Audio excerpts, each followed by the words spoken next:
Olá, sejam todos bem-vindos a mais um episódio da nossa websérie Setembro Amarelo, uma campanha de prevenção e combate ao suicídio e cuidados com a doença mental. Meu nome é Aline Centinari e eu fui desafiada a ser mediadora desse bate-papo de assuntos tão importantes.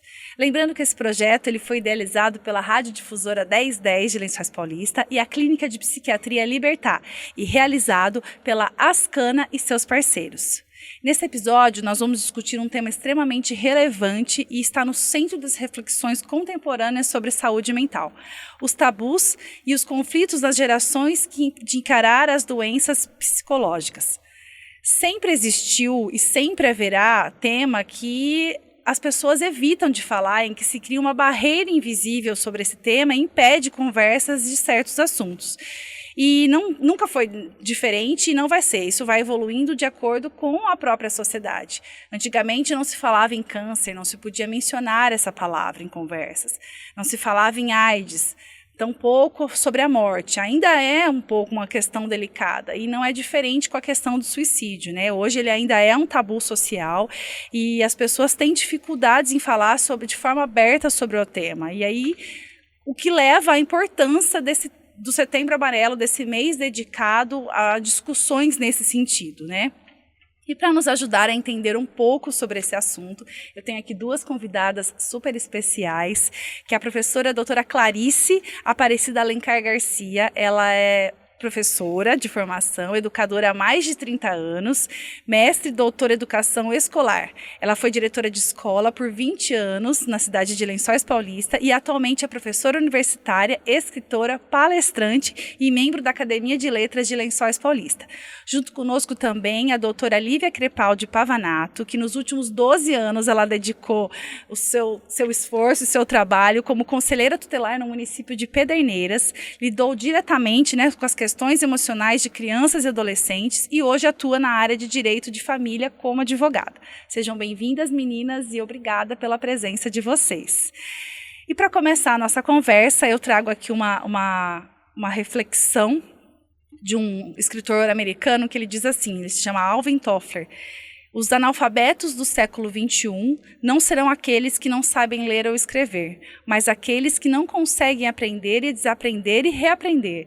Eu trago essa reflexão no sentido de aprender, reaprender, na questão de quebra de paradigmas, de mudança de conceito, de aceitação de novas posturas, né? Que, querendo ou não, a gente pode diretamente ligar às doenças psicológicas, à aceitação da depressão para a sociedade. E aí eu começo perguntando isso para você, Clarice, as doenças modernas, né? Como é que essas gerações têm encarado isso hoje? Como é que, eu digo, as gerações passadas, né? O que você sente na convivência como educadora? O que se sente antes e o que se sente hoje em relação às doenças psicológicas? Eu percebo um avanço nesse sentido. Como você falou aí, por mais de 30 anos trabalhando na educação, antigamente quando nós pedíamos para um pai encaminhar o filho a um psicólogo, ele ficava assim horrorizado. Ele falava, não, mas meu filho não é louco, para que ele tem que ir no psicólogo? Então, todas as doenças mentais, né, todos os problemas emocionais, eles eram encarados como loucura. E isso hoje já não existe mais. Até pode existir, não vou dizer que terminou, mas as pessoas encaram as questões emocionais e as doenças mentais com um pouco mais de atenção, com mais cuidado. Hoje os pais chegam até o professor, o diretor e pedem um encaminhamento ao psicólogo. Nós temos também que tomar um cuidado nesse sentido, porque algumas palavras elas caem no senso comum. Então, o estresse, a depressão, uma síndrome do pânico, até os transtornos como um TDAH, um TEA, eles ficaram generalizados e caíram no senso comum. Então, muitas vezes os pais, ouvindo na mídia, procurando no Google, né, eles diagnosticam um jovem, uma criança, e já chega, preciso de um psicólogo porque meu filho tem isso. Então, nós estamos vivendo aí talvez um extremo entre a rejeição de um transtorno, uma doença mental ou psicológica e de um exagero hoje de se pseudo-laudar um jovem, uma criança, porque as pessoas se apropriaram de algumas terminologias. Então, eu penso que está um pouco mais fácil de lidar, mas veio com alguns problemas essa aceitação. Generalizou demais. Generalizou demais. Parece que com um excesso de informação as pessoas agora, é isso. Então deu um nome, atribuiu um nome àquele comportamento e aí talvez param de procurar saber, talvez... Isso, né? Pega algumas características, não, meu filho tem essas características, então ele tem esse diagnóstico, né? Só que aceita com até uma facilidade, que antes não era aceito. Alguns, né? Porque assim, quando a criança nasce já com uma deficiência, principalmente eu vejo que ainda existe um estigma com a deficiência física no geral e com alguma deficiência intelectual mais incapacitante. Aí os pais têm mais dificuldade de lidar. Mas os transtornos, eles se tornaram mais comuns, então os pais estão lidando com mais facilidade. Essa geração lida com mais facilidade. A doutora Clarice, professora e doutora Clarice, ela é residente aqui conosco, né? A doutora já participou de algumas outras conversas conosco, em outros episódios, e nós chegamos a comentar que a aceitação dos pais, muitas vezes, que tem melhorado isso, mas que no passado, muitas vezes, eles escondiam o filho, né? Eles afastavam o filho do convívio social para que não fosse julgado, né? Em questão familiar, mas ele tem tudo, que frescura é essa, que agora está com depressão, e acabava afastando do convívio social, né? Hoje em dia, atribuindo nome ao problema, é uma depressão, é um quadro de pânico, ele tem talvez voltado a incluir, entendido um pouco mais e trazendo a inclusão para esse jovem. Se a gente pensar, né, todo o histórico da inclusão e da doença mental, durante muito tempo na história, essas pessoas elas foram excluídas. Os manicômios existiam, né, existiam aí tratamentos bastante invasivos, e hoje a gente já tem uma luta para que isso seja diferente. Então, existe toda uma sociedade médica também trabalhando por isso, para que as pessoas tenham um outro entendimento. Mas quando a gente fala de depressão, síndrome do pânico, ou um transtorno que se tornou mais comum, as famílias aceitam com mais facilidade. Pode ser que elas não entendam ainda, porque é muito difícil, como a gente já falou em outro episódio, né, entender aquilo que é subjetivo. Quando você tem uma dor de cabeça, todo mundo ou já teve ou sabe que a sua cabeça está doendo, é uma parte física. Agora, quando você tem uma doença emocional, psicológica, então ela é abstrata. Então é muito difícil do outro compreender e aceitar muitas vezes isso, algo que ele não vê, que ele nunca sentiu, que ele não sabe como é.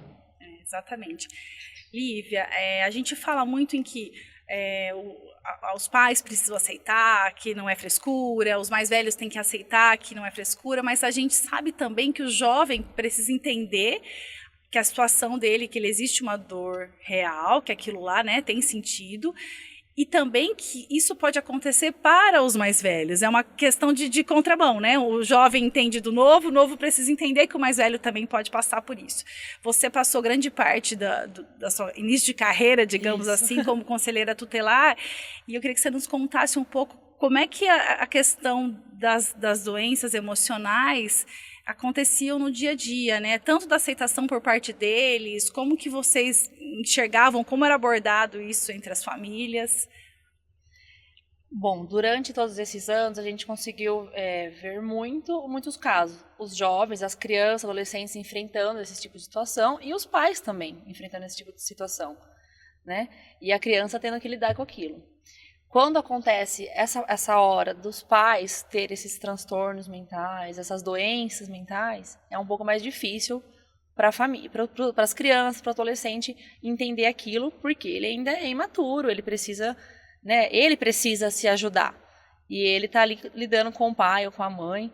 Então, assim, precisa de uma equipe, que hoje a gente vê isso, que existe uma equipe multidisciplinar, né, que atende, não tem só o envolvimento do psiquiatra, da psicóloga, a gente tem CRAS, tem CREAS, tem CAPS, todos atendendo a família de um modo geral, assim, ensinando eles como lidar com aquilo. tanto quando é o pai, quanto é a criança adolescente. Que durante esses 11 anos, consegui ver um aumento bem grande, significativo, com relação às crianças tendo esses problemas, ansiedade, depressão, essa solidão, e os pais tendo que aprender a lidar com aquilo. Muitas vezes não aceitam, né? É difícil acreditar que o filho tem aquilo, mas existe já uma melhora muito grande sobre isso. Os pais vêm até a gente procurar ajuda, né? É muito importante isso. E nós temos esse respaldo, porque isso é uma questão de saúde pública, não tem jeito. E existe esse aumento, né, de uma demanda, né? Está crescendo. Existe o crescimento da demanda e essa melhoria da saúde. E não dá só o tratamento para aquela pessoa doente, mas sim para a família, apoiar a família, ensinar a família como lidar com aquele adolescente ou com aquele pai que está adoecido. Né? Isso a gente tem que estimular, então, ainda mais a falar sobre o assunto, já que a gente tem na prática, dentro dos municípios um amparo, a gente tem que fazer com que essas pessoas realmente procurem essa ajuda e saber que não estão sozinhos, né, em momentos assim. Eu acho que a Clarice também, como educadora, o reflexo da família é muito grande, então, para um comportamento de jovem, né, Clarice? Sim, nossa, totalmente, porque uma família bem estruturada, né, psicologicamente, financeiramente, ela consegue ajudar mais, né? Isso, harmoniosamente, ela consegue dar suporte para esse jovem, para essa criança. Quando falta um tripé nessa família, alguma coisa não está funcionando bem, a criança fica sem o suporte, porque a família, ela é a primeira base, né? Ela é a base de sustentação da formação da personalidade, da psique dessa criança. E se algum membro da família ali está passando por um sofrimento, essa criança, ela sofre junto. E muitas vezes, como a Lívia disse, ela sofre calada. Né? Então, às vezes ela não conta. E aí eu volto para a escola, que muitas vezes a escola identifica... Isso que eu queria chegar nesse ponto, que é importante a gente ensinar nossas crianças e nossos adolescentes a identificar aquela situação, porque às vezes, a gente tem um empobrecimento muito, às vezes, de vínculo de pais hoje, né? Sim. E a criança, às vezes, a adolescente não fala com o pai, com a mãe, mas está ali com o amigo, está com o professor. Então, a gente precisa, né, ensiná-los a identificar isso para poder... Com campanhas e ajudar. Porque é muito importante isso mesmo. E muitas vezes, né, na escola, ele se identifica com um professor. E com aquele professor ele se abre, mas ele pede para que não conte.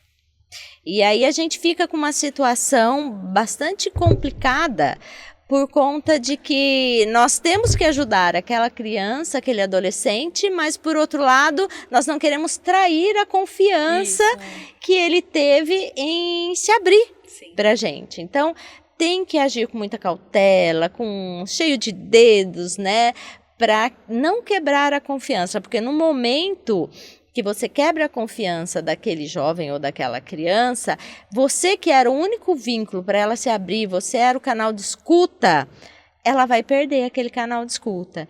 Então, ou o professor, ou o diretor, coordenador da escola, ou o amigo, ele tem que procurar alguém que forme uma rede junto com ele para encontrar o caminho de apoiar essa pessoa. Não é um caminho fácil. Sim, e às vezes é um caminho até longo, mas ele tem que ser percorrido para que a gente não perca o único canal de escuta que a gente tinha. Exatamente. E assim, tem que agir. Tem que agir. Exatamente. E é uma vida, é a vida do seu amigo, é a vida do seu irmão, né? Muitas vezes não tem o que elas falaram, uma família de apoio por uma fatalidade ou porque não convive, enfim. Ou então, por negligência da família. Exatamente, né, por negligência da família. Então, não deixar de procurar alguém que você tenha confiança. E aí, a pessoa que for procurada, ela tem que também não perder essa chance de poder ajudar. Então, é o que a gente falou, não está sozinha. Vamos dar as mãos aí pra gente tentar abordar essa pessoa e não deixar a situação sair do controle, né? E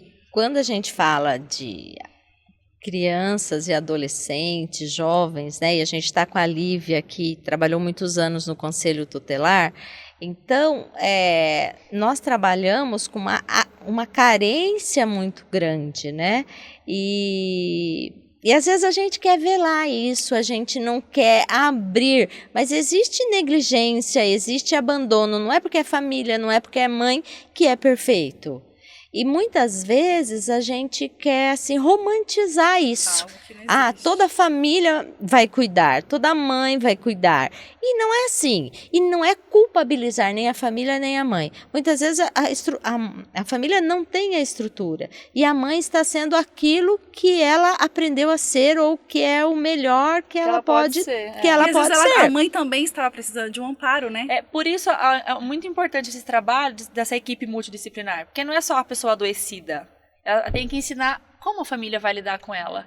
Porque é difícil para ela também. A rede, né? Como a rede daquela Por isso essa equipe multidisciplinar é muito importante. Ela precisa muito desse apoio de equipes, né? Olívia, a gente fala muito da sociedade instantânea, imediatista. Se a gente contar para um adolescente que nós esperávamos uma semana para o próximo capítulo daquele desenho, né? Imagina, como assim uma semana? Você aperta o play, Sexta-feira acabou, só segunda-feira agora. Sábado e domingo você não via? Não via nada, né? Então, isso para essa juventude é uma coisa que, né, um abismo entre nós, né, do que fomos e como eles vivem nessa sociedade hoje.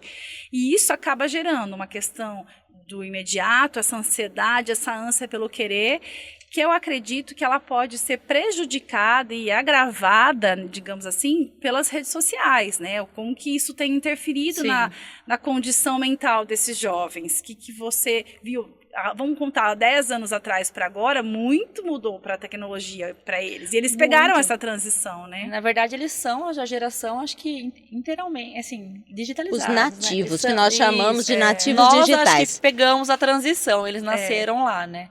E isso é muito difícil mesmo, porque eles não perde, né? Mas eles nem conheceram, na verdade. Tem muito tempo ali em redes sociais, a internet. E isso causa a fragilidade dos relacionamentos. Eles querem tudo, ao mesmo tempo que querem ali estar junto, mas também não quer deixar muito preso com eles, que é a fragilidade, né? Eles querem pegar a água com a mão, escorre, só que não tem como, escorre. Então, assim, a internet trouxe, óbvio que muitos benefícios e tudo, mas essa fragilidade de relações humanas, o empobrecimento das relações familiares com os pais, com cuidadores, entre amigos. E sem contar numa expectativa da vida do outro parecer ser muito melhor que a minha. Essa ansiedade de estar ali. A vida do outro ser perfeita, o que ele tem é o mais moderno, é o mais bonito, né, Clarice? Aquela coisa, a grama do vizinho muito mais verde. Eu acredito que acontece com os jovens e acontecem com os mais velhos também. Então, esse conflito acontece, não é um conflito entre gerações, é um conflito para todo mundo, né, Clarice? Isso, eu acredito que sim, que a questão da tecnologia, ela trouxe pontos positivos, como a Lívia disse, mas também trouxe muitos pontos negativos no sentido de enfraquecimento da família e da criação dessa expectativa de que tudo é maravilhoso para o outro e eu me frustro porque eu não tenho, né, tudo. E eu queria fazer um questionamento aqui para a Lívia, no sentido assim, desses anos todos que ela esteve como conselheira tutelar, o que você via que mais agravava essa questão da saúde mental entre jovens e adolescentes? A gente sabe que a tecnologia, né, é um ponto hoje, mas além dela, o que mais nós tínhamos?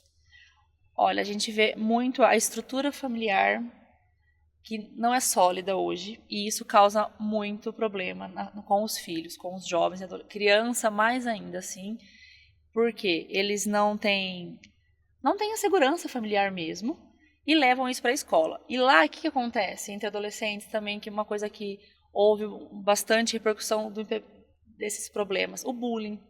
Isso trouxe também bastante assim, a depressão, a solidão, a pessoa se isola, não quer mais ir para a escola, e acaba entrando na depressão. E essa situação, assim, além da internet, teve bastante problema. A falta de estrutura na família, quando a gente vê diversas formações de famílias diferentes. E o bullying. O bullying na escola é uma grave situação assim, que pode causar a levar muitos diagnósticos, assim, mentais.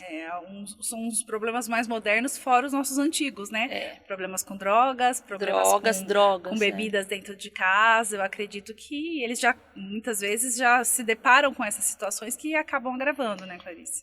A gente vê hoje isso na família, dentro de casa, muitas vezes isso. Essa que é a falta, além da formação de família diferente, isso dentro de casa, muito, muito frequente. Porque antigamente as famílias, né, não haviam tantos divórcios, as famílias... Era meio forçado, né, os casamentos durarem. A gente sabe que por um comodismo, por uma questão social, os casamentos duravam. Mas também traziam benefícios para as crianças. Hoje as famílias se dissolvem muito mais rapidamente. As mães acabam sendo mães solo por muito tempo.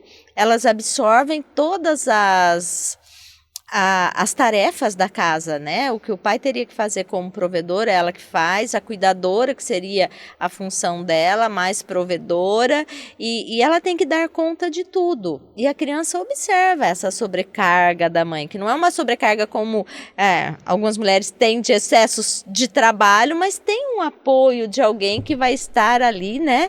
Ajudando de alguma forma, suprindo. Então... Na escola, como diretora, a gente percebia muito isso, que a criança, ela chega entristecida por ver a condição da mãe, por ver a condição da família, né? E aí a gente observa que aquela criança tem um comportamento um pouco diferenciado. E a questão do bullying, eu acredito que ela é mais pesada hoje por conta da fragilidade da nossa criança. Ela não tem uma autodefesa. Então, parece-me que o bullying choca muito mais hoje, porque nós sempre, né, tivemos algumas brincadeiras, ele sempre existiu. Mas hoje a nossa criança, ela está mais fragilizada emocionalmente. Né? Então, algumas coisas, algumas falas, algumas brincadeiras afetam mais ela do que afetariam em outros tempos. E a gente não deve menosprezar isso, porque é uma condição emocional dela, é uma condição emocional que a sociedade colocou para esse momento em que nós estamos vivendo. E a gente tem que ter esse olhar. Existem muitos projetos para o bullying, projetos para trabalhar a questão do uso de drogas, né? E agora, projetos para atender a necessidade familiar, eles são mais difíceis. Eles existem, eu já acompanhei alguns, mas é muito difícil você atender todos os níveis, todos os braços de uma família, porque é uma questão de alcoolismo, uma questão de droga, uma questão afetiva, uma questão financeira, né? Então, quando você atende uma coisa, falta outra, e o trabalho de uma instituição pública, ele é de 8 horas por dia. E a família, ela vive 24 horas. E a criança vive nesse contexto familiar 24 horas. Então, os trabalhos sociais, eles ainda, espero que um dia a gente consiga, mas ainda não dão conta, né, de tudo isso, né? É por isso que ações como essa, né, da Libertad, da Ascana e da Difusora são importantes falar. A gente precisa falar sobre o assunto, né? Trazer à tona essas questões para que haja um despertar, um alerta. Mas no ponto de vista de vocês, ainda existe um tabu em cima das gerações em relação à questão mental. Eu acredito que exista, mesmo entre os jovens. Hoje, eles têm muita mais facilidade de falar, né, para pedir ajuda, os pais identificarem essa criança, mas existe. Muitas vezes chegava no conselho para falar, mas vamos fazer um encaminhamento ao psicólogo? Mas meu filho não é louco? Existe ainda.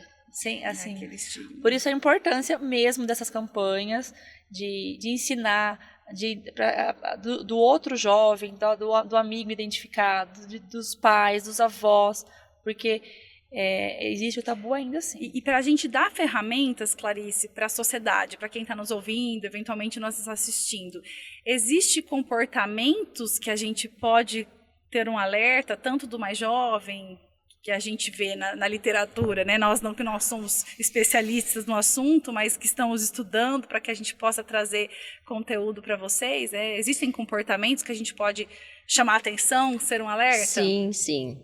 Eu acredito que a Lívia vai poder me ajudar nesse sentido, porque quando as crianças chegam para o conselho tutelar, geralmente elas chegam encaminhadas pela escola, Sim, porque a escola observou comportamentos diferentes.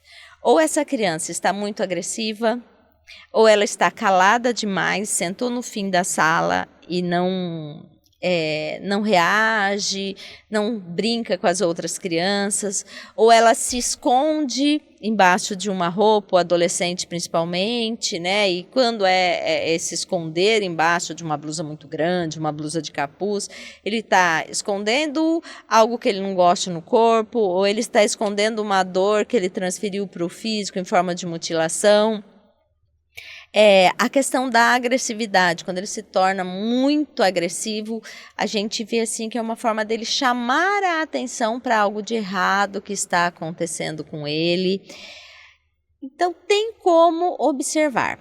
Em casa, os pais podem observar a questão da alimentação, se ela ficou exagerada demais ou se ela diminuiu demais, a questão do sono, se não dorme quase nunca ou se dorme demais, é sempre os extremos. Uma pessoa equilibrada, ela está vivendo equilibradamente. Sim. Agora, quando ela parte para o exagero em qualquer comportamento, é porque ela não está saudável. Então, é possível observar através de alguns comportamentos. Lívia, nos adolescentes, nas crianças, às vezes mesmo, que vocês assistiam, né, por mais tempo, se você via que tinha um transtorno emocional familiar, vocês viam uma evolução realmente desse comportamento? Ele era real? Vocês conseguiam perceber isso na prática? Então, esse atendimento familiar em rede, né, era feito em rede, exatamente em rede, para poder termos essa evolução mesmo. E com a equipe multidisciplinar que temos apoio lá em Pederneiras, a gente conseguia ver devagar, lógico, né? Não era nada sutil, imediato, né? exatamente, evolução. Precisamos de profissionais capacitados para atender e juntos conseguimos essas melhoras, né? Principalmente com relação adolescente, que eles têm mais dificuldade de aderir aos tratamentos, né? Tudo é mais intenso, É né, muito na intenso, adolescência. Então, mas com o tratamento, com a equipe trabalhando junto, conseguimos ver essa melhora. Clarice, e vamos falar um público 50 a mais, às vezes até menos já, dos jovens um pouco mais jovens que têm trabalhado demais, aquela coisa, né, para mostrar um empoderamento, né, na questão do trabalho. A gente tem um tabu entre eles ainda nessa questão do burnout, né, em falar sobre isso, em pedir ajuda. Você acha que existe isso ainda para essa geração? Eu acredito que existe muito isso, né, porque é muito difícil para você aceitar que você está adoecido psicologicamente, principalmente quem está sofrendo de burnout. Por conta de que a pessoa que trabalha demais, que é workaholic, ela gosta daquilo que ela faz. Sim. E se você gosta do que você faz, você acredita que aquilo não te faça mal. E aí você faz cada dia mais, até que o seu corpo te para. E quando o seu corpo te para, e você tem que aceitar que você não está bem, é sofrido. Sim. Precisa que alguém diga para você está doente. E aí você passe a trabalhar com essa ideia de aceitação. Mas eu já ouvi muitos relatos de pessoas que estavam em tratamento que diziam que se sentiam envergonhadas porque fraquejaram, porque ela não se viu uma pessoa passível de ficar doente. Imagina, eu sou uma pessoa forte, eu amo o meu trabalho, né? Porque às vezes a pessoa acha que o burnout é porque a pessoa está sofrendo uma pressão, sofrendo algum tipo de coação. Exato. Não, mas às vezes pressão psicológica, né? Esqueci o nome agora daquilo. Assédio. Um assédio no trabalho, né? Foge as palavras às vezes. E às vezes pode não ser, às vezes pode ser o exagero, né? O exagero por conta de você gostar realmente daquilo, você não percebe o seu limite físico, mental, emocional, e você chega a dar um blackout aí no seu sistema. Nós estamos aqui com troca de olhares, né, Clarice? Até com um sorriso, com todo respeito, porque nos bastidores estávamos conversando sobre isso e eu passei pela questão de trabalhar demais e ela também falou um pouco da vida dela, de cuidar de 4 filhos e trabalho, e mais um trabalho. A gente só pega um dia na semana, da hora que vier a semana toda, e a gente ri porque era o que você falou, a gente gostava daquilo que estava fazendo naquele momento, né? O problema é quando aquilo começa a se tornar um excesso, eu penso numa carga emocional para aquilo, né? Não só o físico, porque no físico às vezes você dorme e no outro dia você está recuperado, mas é o psicológico, a carga emocional que você põe de uma autocobrança, pelo menos comigo acontecia isso, uma autocobrança do trabalho, que aí me fez falar, vou frear porque eu estou tendo reflexos que eu não gostaria que acontecesse, então vou parar antes que piore, né? Então, a gente precisa sempre ter um olhar para si mesmo, né? Aquela coisa de se auto-vigiar. Eu estou dentro dos meus limites ou eu estou ultrapassando os limites? É por isso que existe lei, né? Que limita os limites, né? Porque, eu gosto, isso não vai me fazer mal porque eu gosto. E a gente acaba ficando exaurido por fazer demais até o que gosta.